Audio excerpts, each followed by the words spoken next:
कांग्रेस की टिकट पर धौलपुर विधानसभा क्षेत्र से प्रत्याशी के तौर पर अपनी दावेदारी पेश करने वाली शालिनी शर्मा से खास मुलाकात। अपने माध्यम से लोगों की परेशानियां दूर करने के लिए राजनीति में आने का किया दावा। शालिनी शर्मा कांग्रेस का सिंबल मिलने को लेकर दिखी आश्वस्त और हर हाल में चुनाव लड़ने की कही बात। शालिनी शर्मा ने जिले में बड़ी यूनिवर्सिटी लाने का किया खुलासा, जिसके आने से जिले में 5 से 6 हजार लोगों को उनकी योग्यता के हिसाब से मिलेगा रोजगार। नमस्कार, अपडेट इंडिया में आपका स्वागत है। अपडेट इंडिया की टीम पहुंची आज कांग्रेस की टिकट पर अपनी दावेदारी पेश कर रही शालिनी शर्मा जी के पास। मैडम नमस्कार, आपका स्वागत है। नमस्कार अनूप जी, मैं आपका स्वागत करती हूँ और आपकी सभी टीम का भी स्वागत करती हूँ। तो आपका राजनीति में किस तरह से आना हुआ? देखिए, मेरा कोई बैकग्राउंड नहीं है राजनीतिक, लेकिन मैं पिछले 14-15 साल से धौलपुर हूँ और एक हॉस्पिटल के माध्यम से मैं धौलपुर की जनता से जुड़ी हुई हूँ। तो जब जनता यहाँ पर आती है तो काफ़ी सारे कष्ट उनको होते हैं जो हमें गाँव में देखने पड़ रहे हैं। तो मैं जब 14-15 साल से इनको कष्टों को देख रही थी तो मुझे अब जाकर कहीं ऐसा लगा कि मुझे कदम उठाना चाहिए, क्योंकि 14 साल से ये लोग जिस कष्ट में जी रहे हैं उस कष्ट में कुछ भी सुधार नहीं आया। अगर मेरे माध्यम से इनकी परेशानियाँ थोड़ी कम हो सकती हैं तो क्यों ना मैं राजनीति में सक्रिय हूँ। शालिनी जी, कांग्रेस की टिकट पर ये माना जा रहा है, लगभग तय माना जा रहा है, बीजेपी से आई हुई विधायक शोभा रानी को ये टिकट लगभग तय माना जा रहा है जी।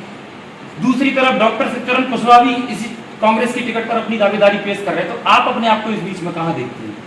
देखिए, जहाँ तक धौलपुर में माना जा रहा है कि शोभा रानी जी की टिकट कांग्रेस में कंफर्म है, मैं आपसे पूछती हूँ क्या उन्हें लिखित में ये दिया गया है मुख्यमंत्री साहब के द्वारा कि आपकी टिकट कंफर्म है, आपने क्रॉस वोटिंग की है इसलिए आपकी टिकट कंफर्म है? तो बहुत सालों से जो कांग्रेस को लेकर काम कर रहे हैं, कांग्रेस की रीति नीतियों का बखान कर रहे हैं, क्या उन लोगों को मौका नहीं मिलेगा आगे आने का? मैं यही कहना चाहती हूँ कि शोभा रानी जी कहीं एक बार मुझे रिटर्न में दिखा दें कि टिकट उनकी कंफर्म है, उसके बाद इसके बारे में हम बात करेंगे कि कांग्रेस से चुनाव वही लड़ेंगे, वही दावेदार है। शालिनी जी, जिस तरह से उनकी शासन और प्रशासन में चल रही है उसको देखते हुए ये माना जा रहा है कि उनकी टिकट लगभग तय है। मुख्यमंत्री की सभा में वो हर बार दिखाई देती है। ऐसा भी तो हो सकता है कि मुख्यमंत्री जी की सभा में वो अपने आप को साबित करने के लिए जा रही हैं।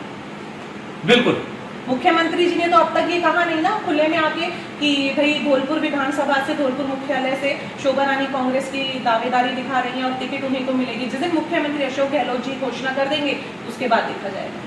आप मैडम किन मुद्दों के साथ जनता के बीच में जा रही हैं? मेन जो मुद्दा रहेगा वो हमारा बेरोजगारी का रहेगा। धौलपुर में बेरोजगारी इतनी ज्यादा व्याप्त है कि धौलपुर के बच्चों को बाहर काम करने के लिए जाना पड़ रहा है। मेरा मेन मुद्दा रहेगा रोजगार, और रोजगार कई रूप में हम उपलब्ध करवा सकते हैं। मेन हमारा रहेगा टूरिज्म, जो हम चंबल को लेकर जिसका हम विस्तार करेंगे। दूसरा, हम खुद एक प्राइवेट यूनिवर्सिटी ला रहे हैं, मैं आपके चैनल के माध्यम से ओपन करना चाह रही हूँ। हम लोग 50 बीघा एक जमीन देख रहे हैं, हम लोग 3-4 लोग मिलकर एक यूनिवर्सिटी ला रहे हैं। आप समझ सकते हैं, अगर एक बहुत बड़ी यूनिवर्सिटी जो कि 50 बीघा जमीन में आएगी तो कम से कम 5 से 6 हजार लोगों को एम्प्लॉयमेंट मिलेगा, और वहाँ पर जो एम्प्लॉयमेंट होगा सबको अपनी कैटेगरी के हिसाब से मिलेगा। अगर आपको कांग्रेस से टिकट नहीं मिलती है तो उसके बाद भी आप टिकट इलेक्शन लड़ेंगी?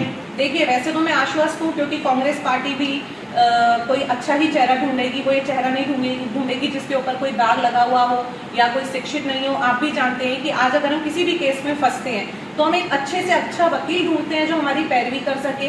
तो मुझे लगता है कि कांग्रेस पार्टी भी जनता के लिए ऐसे ही प्रतिनिधि का चुनाव करेगी जो शिक्षित होगा, बेदाग छवि वाला होगा। तो मैं अभी तो कांग्रेस को लेकर आश्वस्त हूँ, लेकिन अगर फ्यूचर में ऐसा होता है कि किसी कारणवश टिकट नहीं मिलती है तो मैं डेफिनेटली चुनाव लड़ूंगी। आप जनता के बीच काफी लंबे समय से जा रही हैं जी। आपको जनता का किस तरह से परेशानियों का सामना करना पड़ रहा है, जनता से किस तरह का समर्थन मिल रहा है, उसके बारे में कुछ बताइए। जब मैं जनता के बीच में जाती हूँ तो जनता बहुत खुश होती है। उनका कहना यही होता है कि हम भी चाहते थे कि कोई ऐसा चेहरा आए जो नया हो, जो पढ़ा लिखा हो, जो ये सारी परेशानियां, खुद की परेशानी को समझकर हल करने की कोशिश करे। जब मैं गांव जाती हूँ तो हमारा ये तरीका नहीं है कि हमने किसी एक के घर के बाहर गाड़ी खड़ी कर दी, एसी में से निकले और बैठ गए। हम 2-2, 4-4, 5-5 किलोमीटर गाँव, जितना भी लंबा एरिया होता है, हम पैदल चल रहे हैं। पूरा गाँव मेरे पीछे लग जाता है। तो आप समझ सकते हैं इतनी कड़ी धूप में जब लोग मेरे संग पैदल चल रहे हैं तो उनका समर्थन मुझे पूरी तरह से मिल रहा है। आप जनता के बीच में हैं, काफी लंबे समय से बीच में हैं, तो आप जब जनता के बीच में जाती तो जनता के क्या विचार है सड़क, बिजली और पानी को लेकर धौलपुर की स्थिति के बारे में? जनता बहुत ज्यादा दुखी है। आज की सदी में भी जनता के पास पंखे नहीं है। आप सोचिए इतनी ज़्यादा भयानक गर्मी धौलपुर में पड़ती है तो भी जनता के पास बिजली नहीं है, चलने के लिए सड़क नहीं है, पीने के लिए पानी नहीं है। अभी कुछ टाइम पहले मैंने पटेवरी जो मरौली में आता है उसका दौरा किया था। वहाँ पर बच्चे पढ़ते नहीं हैं। आपको जानकर आश्चर्य होगा बच्चे पढ़ते क्यों नहीं है, क्योंकि 3-3 किलोमीटर दूर बावड़ी पे जाके पूरा दिन उनका पानी भरने में ही चला जाता है। तो आप सोचिए कि आज ये स्थिति है कि बच्चे शिक्षा से वंचित हो रहे हैं केवल इसलिए कि उनके पास पानी नहीं है। मतलब ये मान के चला जाए कि अगर आपको कांग्रेस का सिंबल मिलता है तो बहुत अच्छा है, और नहीं मिलता है तब भी जनता का समर्थन आपके साथ है। बिल्कुल, जनता का मेरे साथ पूरा सपोर्ट है। उन्हीं की ताकत है, उन्हीं की ताकत को लेकर आज मैं आपके बीच में बैठी हुई हूँ और इतने प्रबल रूप से अपनी दावेदारी दिखा रही हूँ कि चुनाव तो मैं हर हाल में लड़ूंगी क्योंकि जनता मेरे साथ है। आप चुनाव लड़ेंगी ये निश्चित है, ये आपने बार बार बोल के साबित कर दिया कि आप चुनाव लड़ेंगी। बिल्कुल। लेकिन इन सबके जो उम्मीदवार हैं उनकी भीड़ है, उस भीड़ में आप अपने आप को कहाँ पाती हैं? क्योंकि आम आदमी पार्टी का भी कैंडिडेट मैदान में है, सुनने में आ रहा है समाजवादी पार्टी भी अपना कैंडिडेट उतार रही है, AIMM भी कैंडिडेट उतार रही है, बीजेपी से भी बहुत सारे लोग दावेदारी पेश कर रहे हैं, कांग्रेस से भी दावेदारी है, सबके बीच में आप अपने आप को कहाँ पाती हैं? देखिए, लोकतंत्र है, सबको हक है अपनी अपनी मेहनत करने का, अपनी दावेदारी दिखाने का। मुझे लगता है कि जनता जो होती है, जनता जो जनार्दन है, वो डिसाइड करती है कि वो किसको उतारेगी, किसको नहीं उतारेगी। आज हम 20 लोग हैं, 25 लोग हैं, मेहनत कर रहे हैं, अपनी दावेदारी दिखा रहे हैं, लेकिन जिसका जनता साथ देगी वो उतरेगा।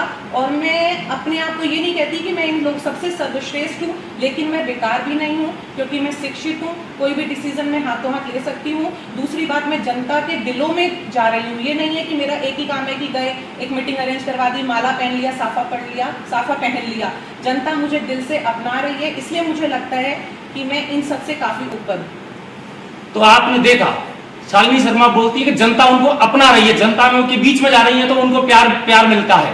फिर मिलते हैं ऐसी ही किसी शख्सियत के साथ, तब तक देखते रहिए अपडेट इंडिया।